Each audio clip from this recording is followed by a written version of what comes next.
Le foot français va bien mieux qu'il y a quelques années. Ça, c'est la première réponse. La deuxième réponse, le deuxième élément de réponse, c'est que le foot français est aujourd'hui, de mon point de vue, extrêmement bien positionné pour tirer son épingle du jeu dans le futur, et ce d'autant plus que nous avons sauvegardé notre cinquième place au classement UEFA, synonyme de De plus rentrée, de rentrée de d'argent pour rentrée les d'argent clubs qualifiés, et puis complémentaire, plus de places en Ligue des plus de Champions. places en Ligue des Champions, plus de recettes internationales. Un bon timing dans le cadre de l'appel d'offres à venir sur les droits télé. Une vision de la Ligue, de Vincent Labrune, de CVC, qui est une vision CVC, d'avenir. c'est le fonds donc luxembourgeois qui a investi, je parle sous votre contrôle, plus d'1,5 milliard d'euros.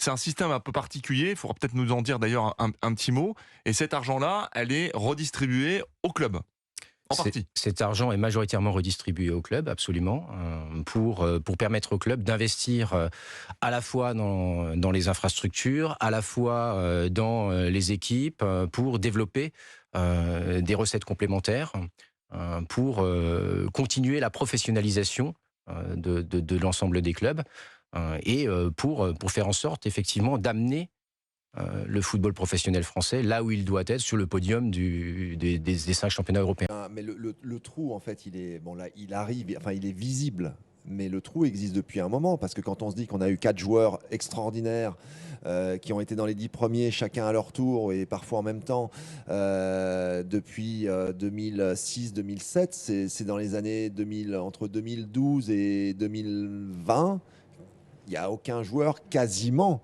qui est sorti, en tout cas de ce niveau-là. On a eu des bons joueurs, mais c'est là où en fait où on a pêché. Donc maintenant on court après le temps perdu d'une certaine manière.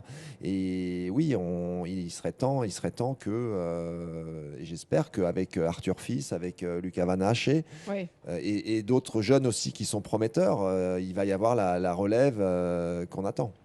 Parce que Benoît Bellin. c'est un match, personnellement, j'avais l'alarme à la fin du match quand Daniel Altmaier s'est fait ovationner par le public du Suzanne Lenglen et qu'il était totalement en larmes.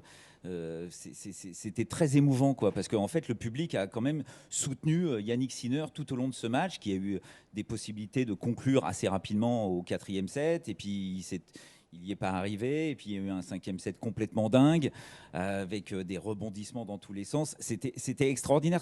Voilà, ça c'est Roland Garros. Voilà, Oui. c'est le plus long match de toute la quinzaine pour l'instant, hein, depuis le début de ce Roland Garros, qui a duré 5h30, je crois, un truc comme ça. 5h26. 5h26. Mais c'était fou, quoi. C'était extraordinaire. Mais Daniel Altmaier y est allé. Il a vraiment cherché. Je m'en souviens très très bien. Et alors là, pour autant, quand je dis mon club, c'est vraiment mon club, parce que mon père a été entraîneur général, mon frère, mes 2 frères y ont joué, mon frère jumeau a été capitaine, mon oncle aujourd'hui est toujours le président du club, ma mère et ma tante sont à la buvette. Donc, Ah bon? oui, je peux encore en dire. Mais le frère de mon père est trésorier, le frère de le mari de ma tante est secrétaire général. Donc là, pour autant, c'est mon club. C'est l'AS Furiani? C'est exactement. L'AS Fouriani Agliane, qui est en National 2 et avec qui Et vous j'ai suivez toujours tous les résultats, évidemment, avec Exactement. une immense précision. Exactement. Et aujourd'hui, puis, on va faire un clin d'œil pareil qu'on a fait un clin d'œil à Francaise, mais on va faire un clin d'œil à notre entraîneur qui est Patrick Videra, qui est un homme extraordinaire, qui s'investit d'une main de maître, parce que ce qu'il réussit à faire avec nos moyens, c'est fantastique. Je tire un grand coup de chapeau aussi à mes oncles qui sont dirigeants, mon oncle Philippe, mon oncle Patrick, mon oncle Noël.